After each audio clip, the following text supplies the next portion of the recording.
Party ने 50,000 से ज़्यादा मत लाए और हम लोग एक अलाइन पार्टनर होने के नाते हमारे नेता ने कमोबेश 10 से ज़्यादा विधानसभाओं में सभा की। कमोबेश जहाँ जहाँ एनडीए तय करेगा वहाँ वहाँ हमारी पार्टी ने चुनाव लड़ने का काम किया और एनडीए को भी मजबूत किया और हमारा संगठन का भी वहाँ पर धीरे धीरे और अब हम लोग मजबूत करने का काम करेंगे। नोरमा ग्रुप, जो सोचता है वो करता है, आपके अपने सपनों का आशियाना।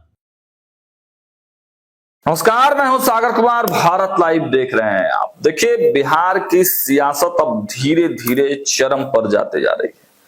प्रधानमंत्री नरेंद्र मोदी बिहार आने वाले हैं और इसको लेकर तैयारियां भी शुरू हो गई हैं। कल आपने देखा कि भाजपा कार्यालय में तमाम जो भाजपा के लोग हैं वो तैयारी बैठक कर रहे थे और उसके बाद दिलीप जायसवाल ने क्या कुछ बयान दिया, सब कुछ हमने आपको दिखाया है। लेकिन देखिए, इन सब के बीच में चिराग पासवान काफी एक्टिव मोड में नजर आ रहे हैं।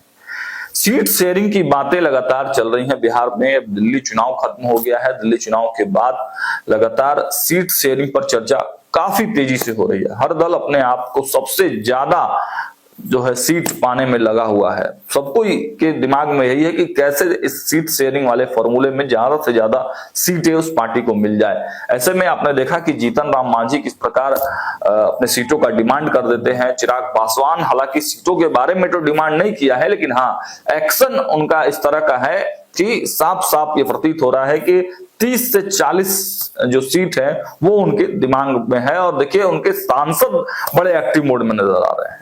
कल आपने देखा शांभवी चौधरी ने सदन में दहाड़ा किस प्रकार पूरा एक एक करके राहुल गांधी से लेके लालू प्रसाद यादव तक सबको धो डाला। और अब पटना पहुंचे हैं उन्हीं के चिराग पासवान के एक सांसद हैं राजेश वर्मा, खगड़िया से सांसद है। उन्होंने तो गठबंधन पर ही बड़ा सवाल उठा दिया है।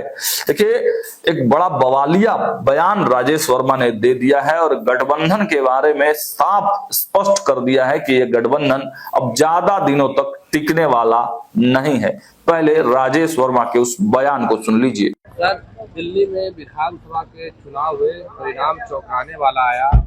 बीजेपी की सरकार बन रही है, पर आपकी पार्टी चुनाव हार नहीं, तो ये तो स्वाभाविक सी बात है कि हमारे पार्टी ने, आप ये समझिए कि जहां हमारा संगठन बहुत उस स्तर पर मजबूत नहीं था, बावजूद उसके पार्टी ने 50,000 से ज़्यादा मत लाए और हम लोग एक अलाइन पार्टनर होने के नाते हमारे नेता ने कमोबेश 10 से ज़्यादा विधानसभाओं में सभा की और जहां जहां हमारे नेता ने सभा की वहां सभी जगहों पर एनडीए की प्रचंड जीत भी।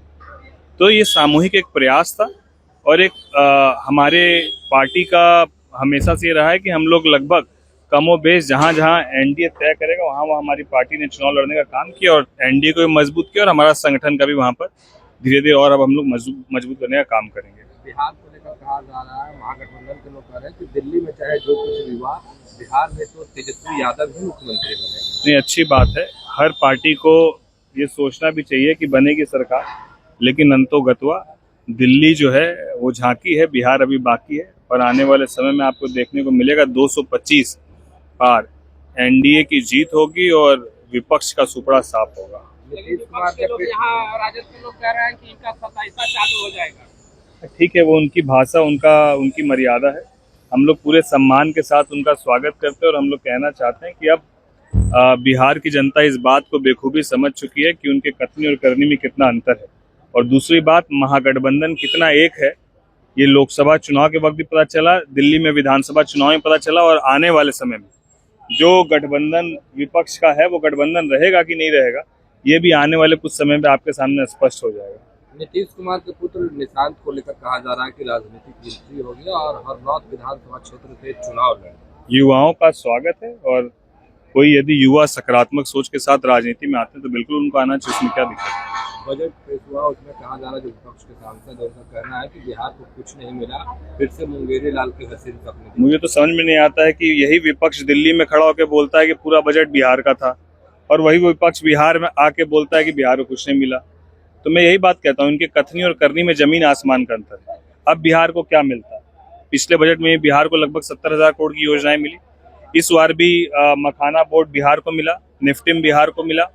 यहाँ पर आपके एयरपोर्ट के एक्सपेंशन की बात हुई, बीटा का ग्रीन फील्ड की बात हुई। अब उससे सारी चीजें मिलने के बाद भी कुछ तो ऐसा चाहिए कि लोगों के बीच में अपना जगह बना पाए। तो ये सब उलूर गुलूर बयान है आप बिहार में चुनाव हो रहे हैं, आप लोग कितनी सीटों पर तैयारी कर रहे हैं, क्या रणनीति? देखिए, तैयारी तो पार्टी ने पिछले बार भी विधानसभाओं में सभी सीटों पर अपनी तैयारी रखी थी और संगठन पूरी मजबूती के साथ लगभग सभी विधानसभा सीटों में मजबूती के साथ तैयारी में है। लेकिन क्योंकि हमारे नेता एनडीए घटक दल के एक ईमानदार साथी हैं, इसीलिए जो एनडीए घटक दल में तय होगा, हमारे नेता जो तय करेंगे वही सर्वमान्य होगा और हम लोग पूरी मजबूती और ईमानदारी के साथ गठबंधन के साथ चुनाव लड़ेंगे। इसी मुद्दे को लेकर आपके नेता अभ्यर्थियों के साथ खड़े थे, अभी भी अभ्यर्थी धरना पर बैठे हुए हैं, वोट का भी फैसला आ रहा है, पर री एग्जाम की बातें नहीं। हमारे नेता ने पूरे मजबूती के साथ उनका समर्थन भी किया और हमारे नेता ने कहा है कि इसकी समीक्षा होनी चाहिए और इसको लेकर एक कमेटी बना के, एक दल बना के छात्रों का भी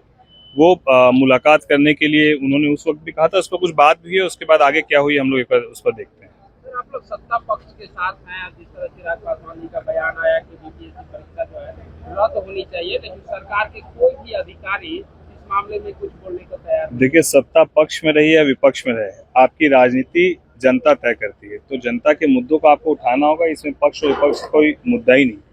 और यदि ये युवाओं की बात है, बिहार के छात्रों की बात है, तो हमारे नेता हमेशा से युवाओं की बातों को, उनका MY समीकरण आपको पता ही है, महिला और युवा, तो उस समीकरण पर हमेशा से उन्होंने अपनी मजबूती से बात को रखा है और हम लोग पूरी तरीके से उनके साथ हैं और हम लोग विरोध में नहीं है। हम लोग सरकार को एक सुझाव देने का काम किए, जो हमारे नेता के माध्यम से देने का काम। कांग्रेस के नेता तारिक अनवर है, अपने ही दल पे सवाल खड़े कर दिए और कई तरीके के बात। मैंने आपको कहा तो कि विपक्ष में महागठबंधन साथ है कि नहीं है, ये वो खुद पहले तय कर ले कि कौन साथ है कौन नहीं साथ है। आने वाले समय पे आप देखिएगा, जो विपक्ष के 3-4 घटक दल आपको दिख रहे हैं, एक आध घटक दल तो एनडीए के साथ आ जाएंगे और बाकी जो घटक दल है उसमें आपसी फुटअव्वल जो है वो आने वाले 2 महीने में शुरू हो जाएगा। कितने लोग साथ रहेंगे ये देखने को मिलेगा।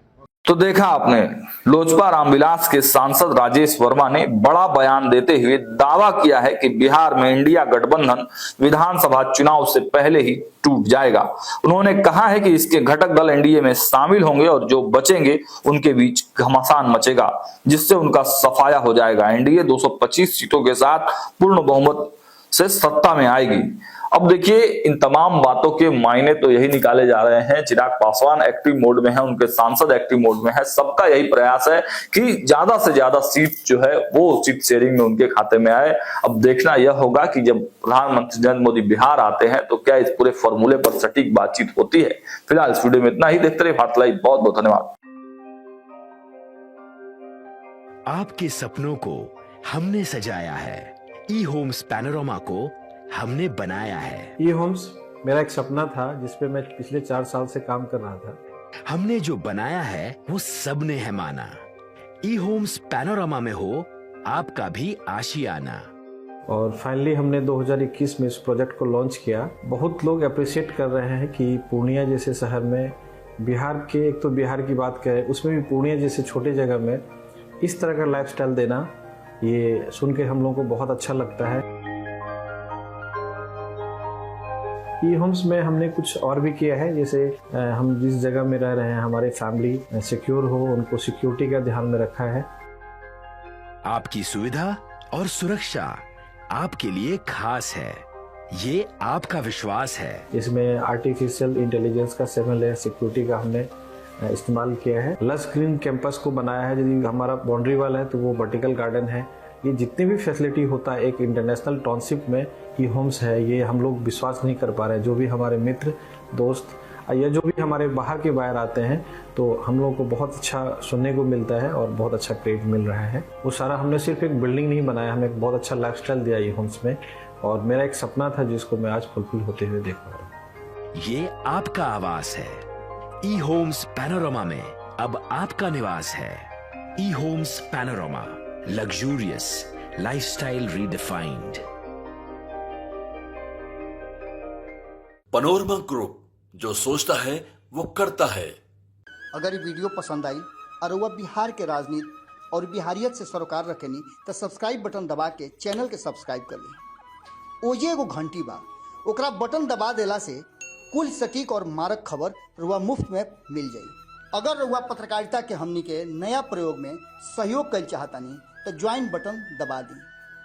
पेटीएम नंबर नोट कर ली 9386 816 700।